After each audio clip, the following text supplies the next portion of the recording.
Insider is made possible by the support of Global Eagle. Connect, entertain, empower with innovation from Global Eagle. Hi, everyone, and welcome to a very, very special episode of Apex Insider, the web series bringing you insight and opinions from thought leaders in the passenger experience world.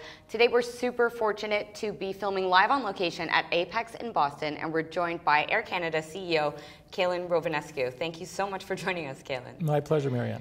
So today has been a busy day for you already. You were up early participating in the Board of Governors meeting and Board of Governors breakfast, and you've also been on stage having a fireside chat.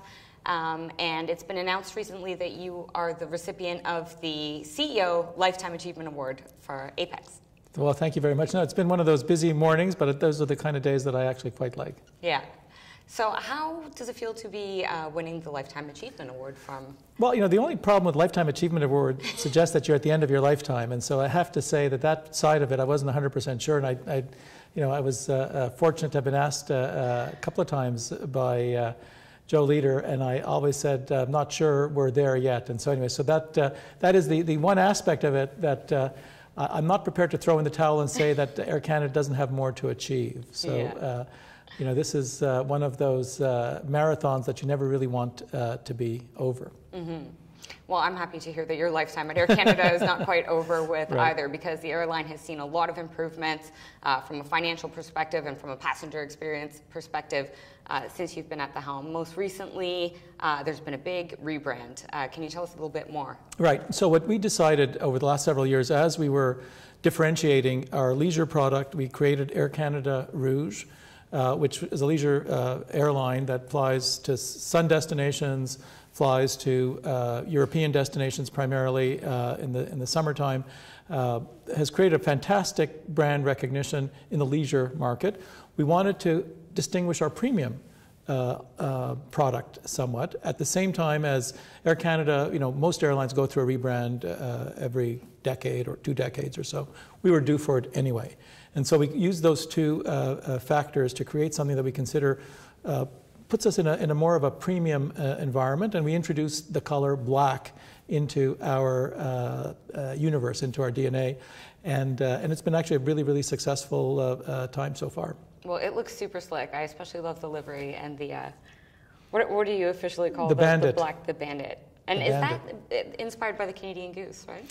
Well, you know, there are many different inspirations that have resulted in it, but in part, and I think it was just a little bit of a playful attempt to do that, to make us a little bit more playful, while still maintaining that high-end premium area. As I said on the stage earlier, I think that we can comfortably say that black is the new red for us. Absolutely. I love the livery. So going into, again, deeper into this concept of bringing premium to mind when we think of Air Canada, you guys have introduced the Air Canada Signature Service and the Signature Suite at Toronto Pearson Airport. Can you tell us a little bit more about that service for your premium passengers? So we decided that, you know, we took a lot of lessons from some of the best airlines and the best geographies anywhere on the planet. And we said we're going to apply that to our operation in Canada, starting first with Pearson. And that means from curb to curb. From the second you walk in to the airport, we want that premium experience. If you're flying international on Air Canada, we've been building this mantra of a global champion, and we want you to have that experience from the second you walk into the airport. So there's a dedicated area for the premium customers as they walk into the airport. If they're connecting, they're able, or if they walk in, they're able to make use of our BMW service, which will take them from, say, the domestic part of the terminal to the international side on the tarmac in a limousine. They come up to the lounge. They go to the Maple Leaf Lounge, which is an excellent lounge for international travelers. If they are traveling on a business class, full fare business class ticket internationally on our mainline product, they also can get an invitation to our Signature Suite, which is the best way that I can characterize it, and I'm not overstating it, is a 5-star restaurant experience. You know, think of, Café Balut or this sort of thing. A 5-star experience with, phenomenal food designed by one of Canada's leading chefs, David Hawksworth.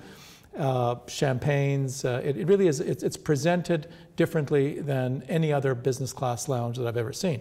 Now, There are some airlines in the world that have a first-class lounge, and we've tried to position this as significantly above any other business class lounge anywhere in the world.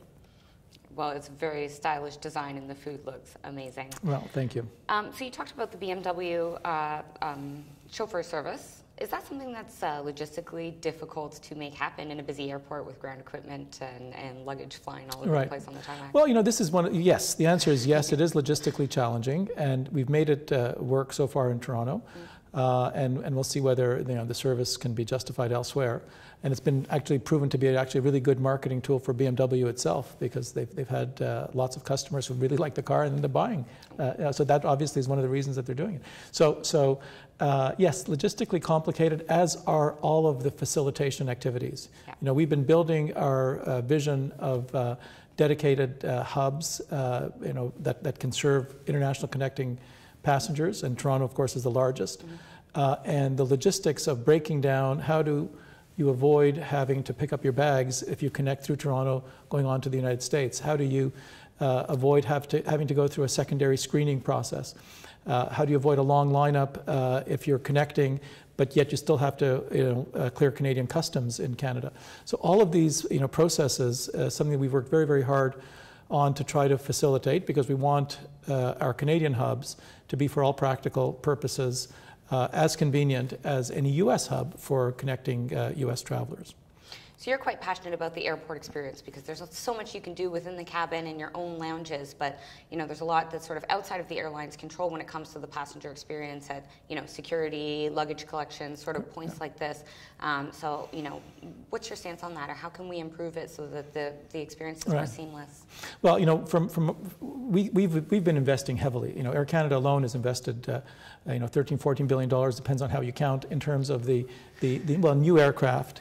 Reconfigured aircraft, changing out fleets. I mentioned that we are, in addition to the 787 Dreamliner, 37 787 Dreamliners. We had another 7 777s we bought in the last few years, plus the 737 MAX coming into the fleet, and now the C Series, the Airbus A220. But at the same time, we've reconfigured our 330 fleet, and we wanted to make it as consistent as possible to the new product.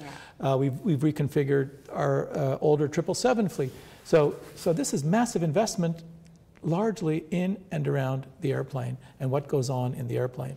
And so I have been quite passionate to say that, I think that the weak link in this overall picture, not just for Air Canada, but for the industry, the weak link is the airport environment. And some of it is complicated because of regulatory processes, and it's complicated because of security, and it's complicated because of customs and immigration, and it's complicated because of the signage and logistics of connecting.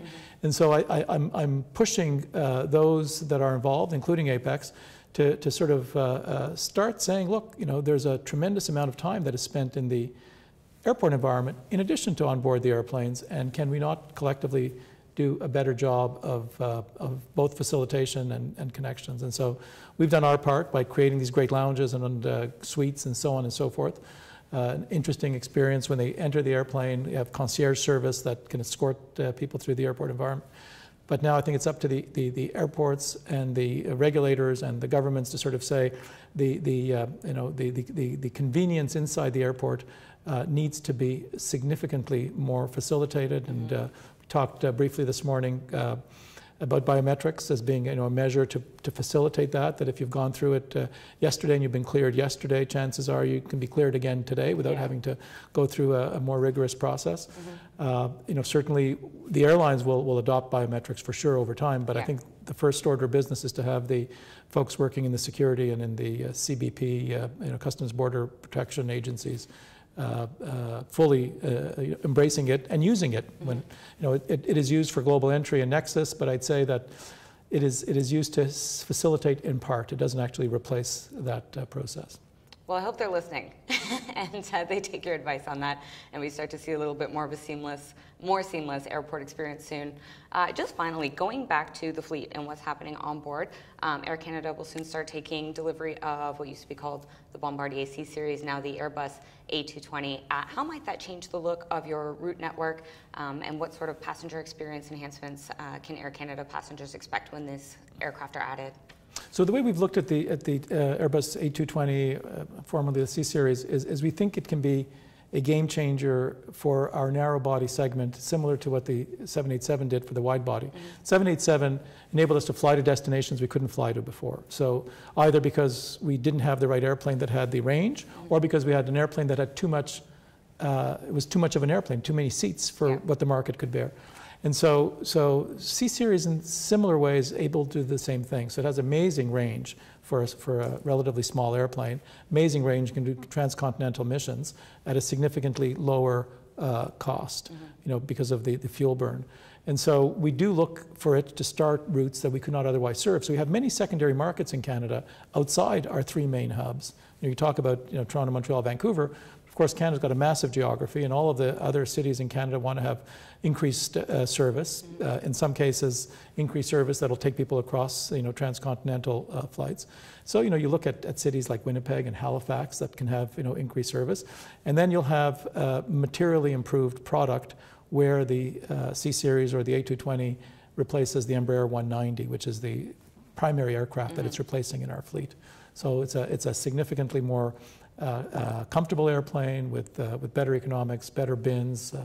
You know, it's something that's going to be able to facilitate that you know, that product enormously. So combination of increased range, serving secondary cities, and actually the airplane itself just being an airplane that'll be more exciting and you know, one that I think customers will enjoy.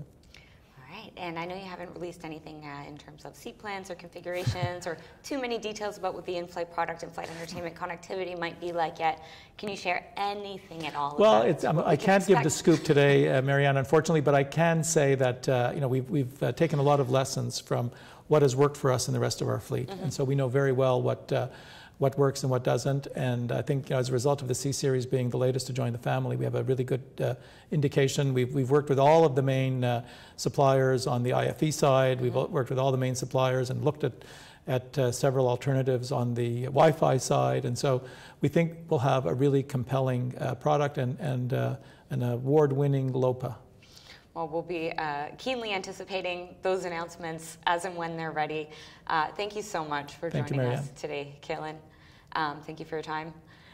And that's it for this episode of Apex Insider. You can learn more about the Airline Passenger Experience Association at www.apex.aero,